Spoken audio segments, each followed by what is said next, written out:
I love to smoke a lot, never see me now. High up in the sky I go, call up everyone I know and ask them who got it, let's roll up. Who got it, let's roll up. Who got it, let's roll up. Who got it, let's roll up. I love to smoke a lot, never see me now. High up in the sky I go, call up everyone I know and ask them who got it, let's roll up. Welcome back, Jack! Hey, what's going on? DJ Cal. Sound effects, nigga. Starring here tonight. Hey, listen, man. Live up to your sound effect, bro. This next guest, man, I'm excited, man. You know what I mean? Long history with It's an honor. industry of ours. You know what I mean? And yeah, man, I ain't even gonna talk no more. I'm just gonna bring him to the motherfucking stage. EDI!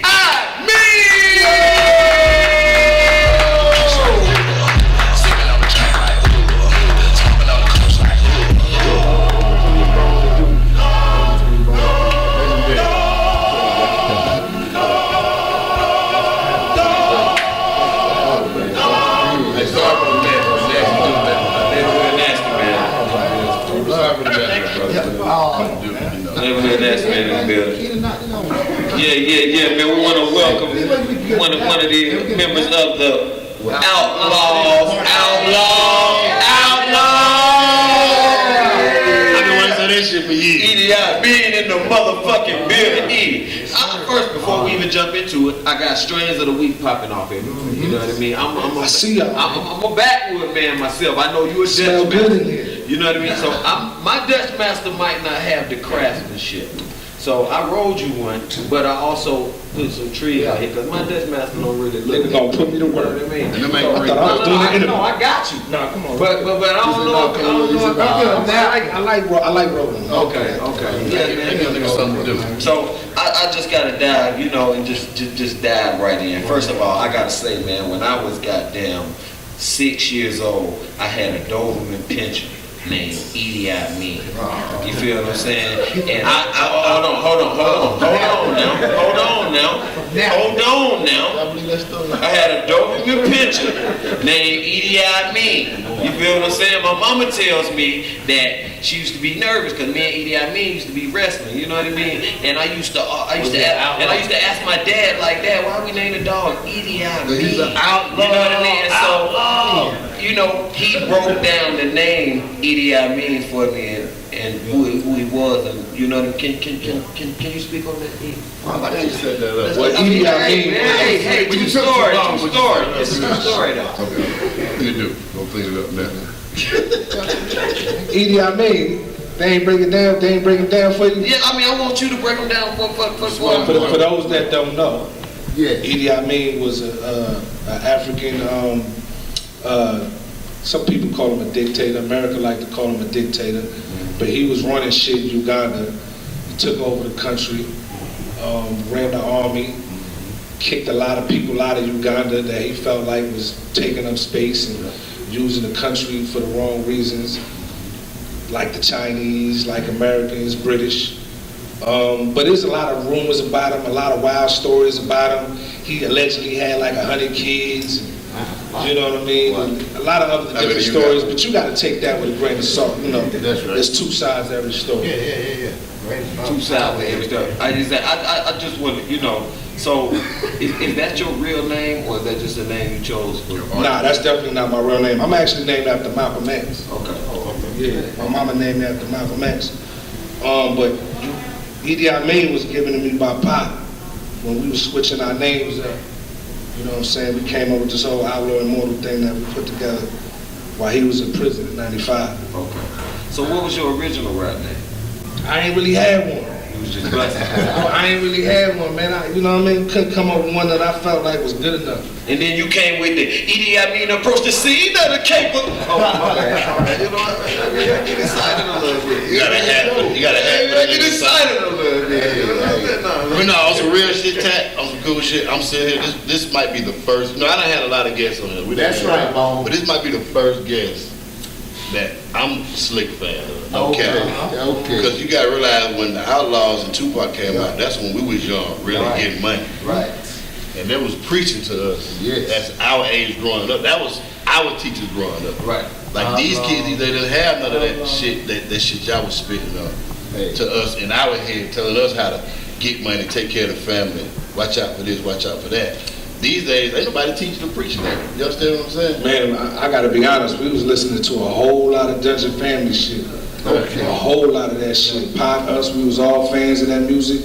I was living out here in Atlanta since '92. Right, I remember. You know what I'm saying? So I've been there, I've been in the A for a long time, and y'all music influenced us just as much. Right. Real talk. That was a little. Yes. I gotta, let me ask you, let's take it all the way back. When did you start into the music? When did you start venturing out into the music industry? Like, just really? I really, like, got into the industry, like, got my shot in '95 on the Me Against the World album. I said that wrong then. When did you start writing and start saying I can be a rapper? Real early, like 8, 9 years old. 8, 9 years old, and then when I was like 13 years old, I had rap from my uncle. My uncle was heavy in the game, my uncle OG. His son in here right now. My cousin Lassam. Respect. And so he heard me rapping, he took me to the studio for the first time, and he just, you know, he was one of the first people to believe in me. Then after that shit that I started doing in the studio eventually made it to pop. So wait a minute, you was 16 years old? Did you say 16 when y'all did Me Against the World? Nah, I was about 18, 19. Shit, same thing. Hey, Edie, can you do me a favor? Can you name the members, all the members, the official members of the Outlawz, and tell me which one has passed away? Cause I would like. Rest in peace to Hussein Fatal, original member of the Outlawz. Rest in peace, Big Sight, Killer Gaddafi. Rest in peace. Of course, Tupac, Machiavelli the Don, myself, Young Noble, Napoleon, and Castro. So you and Castro one still? Nah, me and Noble the only one still like active. Right. Napoleon retired. He live in Saudi Arabia right now. He retired for religious reasons, but he's still around like a motherfucker doing his thing. Right. You know what I'm saying? Just in a different way. And Castro, he don't fuck with the music, period. So I want to ask you, like, when you did start rapping, let's say you get around 14, 15. Like, when did you know I got it? Like, you know what I mean? I can stand. I got it. You blessed. Man, I just always had confidence in it because music was one of the only things I felt confident doing. Okay. You know what I'm saying? So when I would rap for people, their reaction would let me know I'm saying something right. Okay. I got you. Yeah, like. Yeah, niggas will let you know if you're corny or not. Right. You know what I'm saying? Yeah, shit, but you know, you play some shit. He was like Tupac. Yeah, hell yeah. He was quick to let you know if you was, you know what I mean? Yeah, I'm with you, but like I'm saying, like when most of the time when you're honing a craft, there's a moment. You know what I mean? And you know, like, I can do this shit. You know what I mean? Like I got it. Like, and that's what I'm looking for. What was that like? Pretty early in the game, man. You know what I'm saying? Like I said, when I rapped for my uncle, who was like, you know what I'm saying, the biggest thing in the world to me, you know what I'm saying? He was, you know, he was just the coolest nigga I knew. So when he heard me rapping, he was like, yo, you do. I'm taking you to the studio. I was like, oh, okay. You know what I'm saying? So how you link up with the Outlawz? Well, we kind of all grew up together in different, and we all knew each other from a different connection. You know, they say 6 degrees of separation. Right. But I like to break it down real simple. Gaddafi was responsible for most of the New Jersey side of the Outlawz, and you know, Pac was responsible for the rest of it, because we kind of all grew up together. But we all knew each other at different points in our life, and we just decided to put it all together. And you know, it's so many things I want to ask. I really, you know what I mean? I know it's just a lot of shit I want to ask, you know what I mean? But, you know, being, you know, that you work with Pac side by side, even when I watched the movie All Eyes on Me, you're right there in the movie, you know, side by side with him.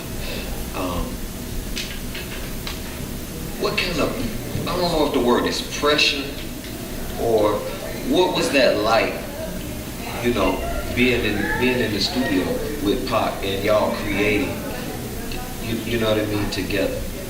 What was that like? Yeah, man, it was just really some of the best times of my life, man. You know what I'm saying? I always like to tell people, it was like if you was a member of the Bulls when Jordan was at the height of his power. You know what I'm saying? You really just along for the ride and just want to play your position to the best of your ability. I got a question for you, big dog. I don't know if you can answer this truthfully or not, but how did you really feel about how they portrayed Tupac in that movie? Because I came to the set when y'all shot it down, y'all doing a concert scene down in Atlanta. Was you all in like, oh yeah, I know Benny Boone cool, I like Benny Boone too. I'm not dissing him, just saying period how it portrayed Pac and told the story. Was you agreeing on that? I mean, yeah, because they stuck to the facts, you know what I'm saying? Aside from the Jada Pinkett side of it, right. The movie came straight from his life, you know what I'm saying? It wasn't like no made up shit, you know what I'm saying? Did y'all have to approve certain shit like, nah, yeah. It was certain shit you just can't fit in a 2 hour and 20 minute movie. Right. Like Pac life has so much. Too much. So many layers to it. You really can't get that. You know what I'm saying? He need like a motherfucking mini series, really for his life. You know what I mean? Because you got his actual life, you got his family, you got after he was gone. You know, it's just too much for them to cover in 2 hours. So you know, moving forward, you got the project, the Hope Deal. Okay. Yeah. The first one now, 2 is on the way. Is that correct? Yes, sir. Talk about the Hope Deal and how you came up with that whole concept. Man, I just started calling myself that around 2009, 2010. I was living right down here in Atlanta. And shit, I needed some hope myself, you know what I'm saying? Like I was going through shit, you know, life gives you, you know, body blows. And so I needed some hope. And then I seen the world needing hope too. We was going through a real critical time in American history, and we still going through that. And so the best way I know how to give hope is through music. Right. And so I just started putting that shit down in my music and just started calling myself that, and eventually it led to me doing a project. Project 1 was well received, you know what I'm saying? The people fuck with it, that heard it, and so now I'm gonna do another one. Okay. Now, have you already started working on Yeah, it's actually done. I got the last record mixed today. Let us know what we can expect to hear from the Hope Dealer too, like features, producers, whatever you can let out the bag. You know what I mean? Let us know or something. Man, I got a team of people, like, you know, just a network of people I fuck with. Of course, my brother Young Noble from the Outlawz, you know what I'm saying? He always gonna be on whatever I do. And then I got some, you know, some younger cats that I fuck with, some homeboys that I fuck with, they on there. You know, I got a guy by the name of Kevin McCall. Y'all may recognize the name. Yeah, that's my partner right there, man. He did a record for me that's real dope called Stars. And that's probably gonna be my next single. Cocaine, legendary West Coast, one of the greatest hook singers ever. He on there. Who else I got on there? I think that's about it. I got another young cat, but I really got the future on there. I got a young cat by the name of Gifted. He's straight out of Atlanta. I know Gifted. You know what I'm saying? One of the coldest young producers and singers. He's been on here. Yeah. So he gave me a record called Fly. Hey. Then I got another cat I want to shout another brother out from Atlanta. He really from Philly, but he was raised in Atlanta by the name of Actual. And, you know Actual Fire. Actual been working together for years, and so he on the album. So, what up, Act? You know, I fuck with the future too. I want to know about your story, dog. When did your story come out? Cause I know you gonna tell, just like you said about Pop, the inside and the outside, and you know what I'm saying, seeing it from your view. When that coming? Well, you know, we decided to do an Outlaw story like right around the same time they was doing the Pac movie. So we gonna put something out there for the people, because our shit is like, you know, our shit is like a part 2 to Pac story. You got everything that happened after he passed, which, you know, some people may know, but a lot of people don't know. And that's a hell of a story too. Now I seen you do a special with I think it was Ice-T, you and Lil Siege. Y'all met up. I don't know if y'all was in New York. Y'all was talking about Biggie Tupac murder. That was dope to me. How y'all relationship and how y'all explain like y'all really was the backbone of each group that really like the shit went down, I'm gonna call you, you gonna call me, but I couldn't call you at the time because you knew, like, y'all respected and shit. Like, the war was on, so I fuck with you, but I can't fuck with you right now. That shit was real dope. Like, how did you feel explaining that about the murders, and then, because the murders are still unsolved, you know, with Ice-T? Yeah, all facts, man. You know what I'm saying? Like, lives was lost, and you know, it was really that hot at that time. But we had all knew each other. You know what I'm saying? And I already had, you know what I'm saying, love for C's. He had love for us, and it just really took niggas to grow up, I guess. You know what I'm saying? And unfortunately, Pac and Big ain't get that chance. Right. You know what I'm saying? Like, imagine if they would have had the chance to just grow up a little bit. You know what I'm saying? It should have been a whole lot different. So I want to ask you, Next, you know, because I always ask this question. You know what I mean? And you know, well, I already know what kind of artist you are, so I can't. But I still gotta ask the question. Give me a top 3. Rappers? Give me a top 3. Like, as a fan. Give me a top 3. And before you start, a girl. As a fan, give me a top 3. No, so complicated.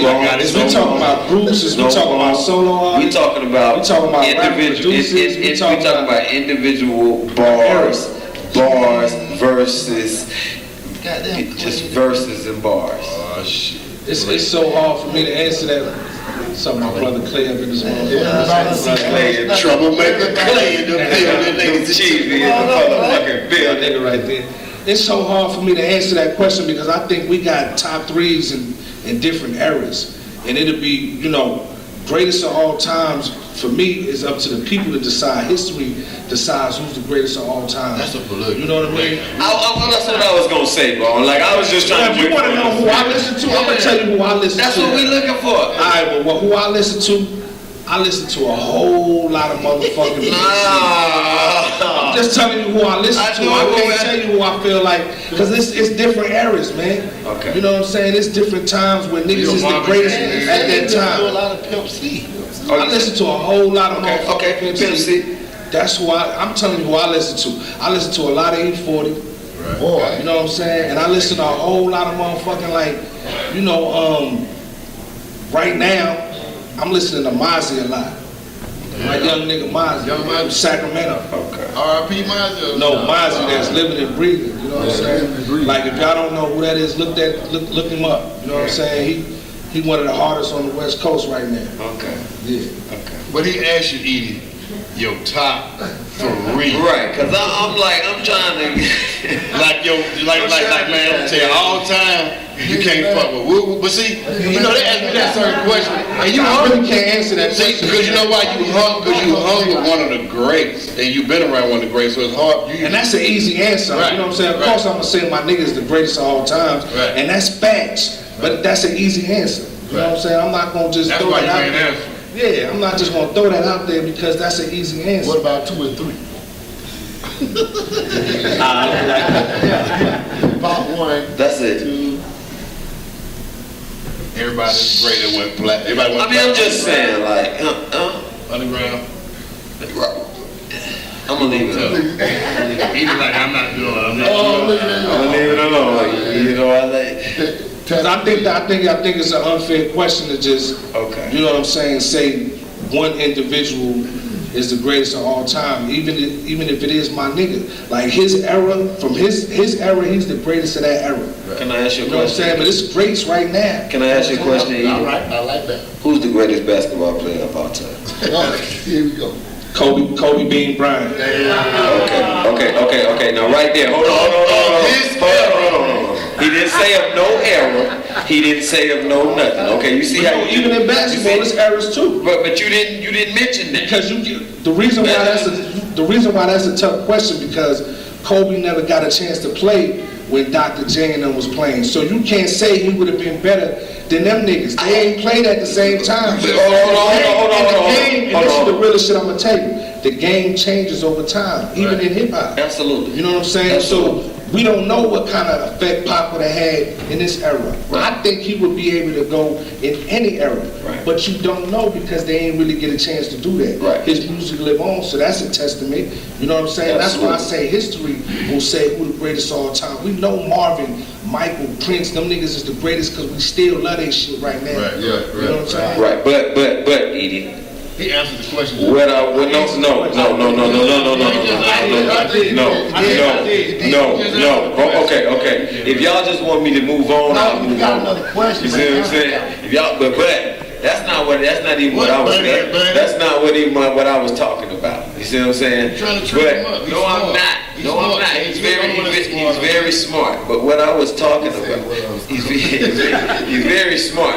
But what I'm saying is, when I just asked him who's the best basketball player, he said Kobe Bryant.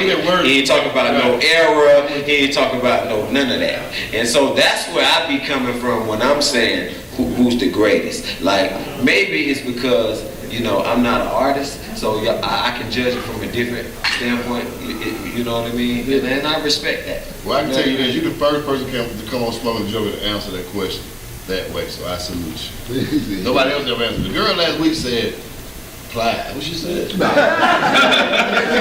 didn't say Plies. And I like Plies, but the great Plies too.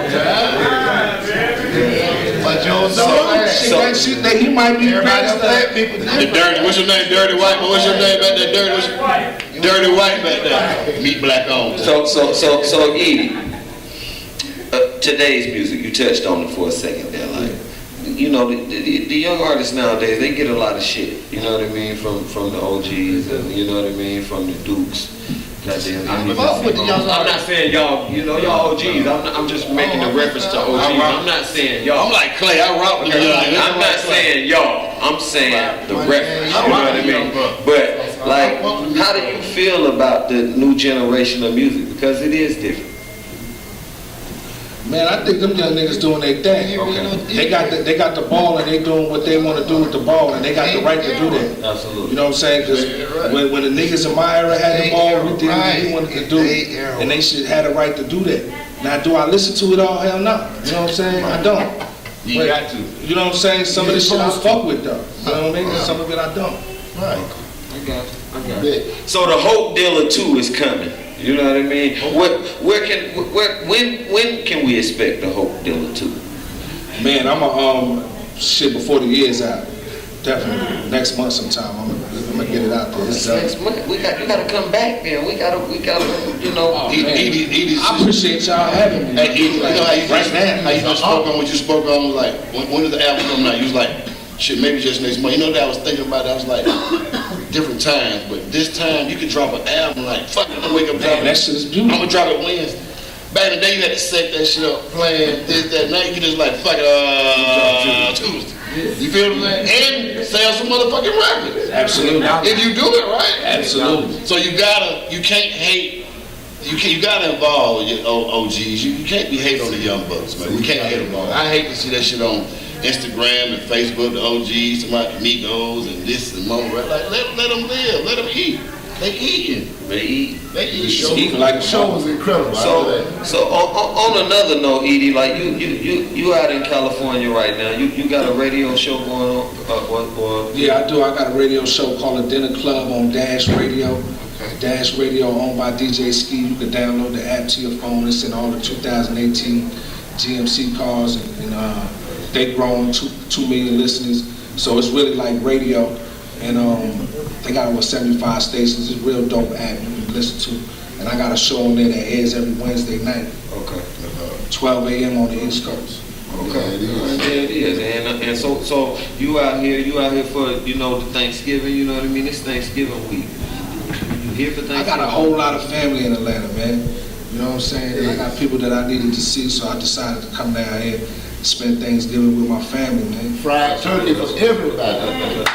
That's what it's about. Well, like I said, Edie, man, it's a pleasure. It was an honor to have you here. And the Hope Dealer 2, the Hope Dealer 2 drops. I need you to come back or send the record so we can have. Right now. We got DJ Sir Challenge in the back. You ain't got that shit queued up. Well, you got that shit queued up. You got a job. But we need the record. You know what I mean? We gonna be looking for it in a month or so, man. But we appreciate you for coming to Smokin and Jokin. You can take this as well, because I wrote this for you with. Gladly, I just the skills ain't that great. You know what I mean? Nah, I got this one right here. This one a little light in the ass. I ain't know what I was doing. Hold on, listen. Hold on. In all fairness, I am the greatest motherfucking backwood roller in the world. Okay, so you know what I mean. That's all that matters. You know what I'm saying? My shit. Yeah, Well, you late. Where's that? Sign me up, Jack. No, but like I said, we appreciate you for coming and Man, the pleasure is mine. Real talk, man. I salute to y'all, man, for doing this right here. This shit is dope, man. Y'all support this shit right here. These brothers I've been known for years. Absolutely. And it's a pleasure to be here, man. Real talk. Appreciate the opportunity. Well, what I need you to do, Edie, is take us on now and look right there and let the people know where they can find you, what platform the Hope Dealer 1 is on right now, and give us a nice little drop for the Hope Dealer 2 and get us on out here. Yeah, man, look for that Hope Dealer 2 dropping any day now. And you know it's your homeboy, your big homie, EDI, and I'm smoking and motherfucking joking. The drop was fire. You killed them with the way you ran that down, but the smoking part was stowed off a little bit. Well, punch me in, coach. Okay, one more time. I got down. I'm gonna punch you in on that. And these brothers right here been doing it for a long time. And the Hope Dealer 2, you gonna. It's your big homie EDI, Yeah! Smokin and Jokin! Come on, DJ. He's hot.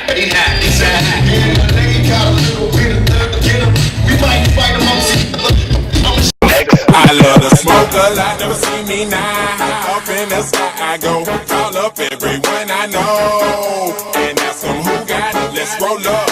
Who got it, let's roll up. Who got it, let's roll up. Who got it?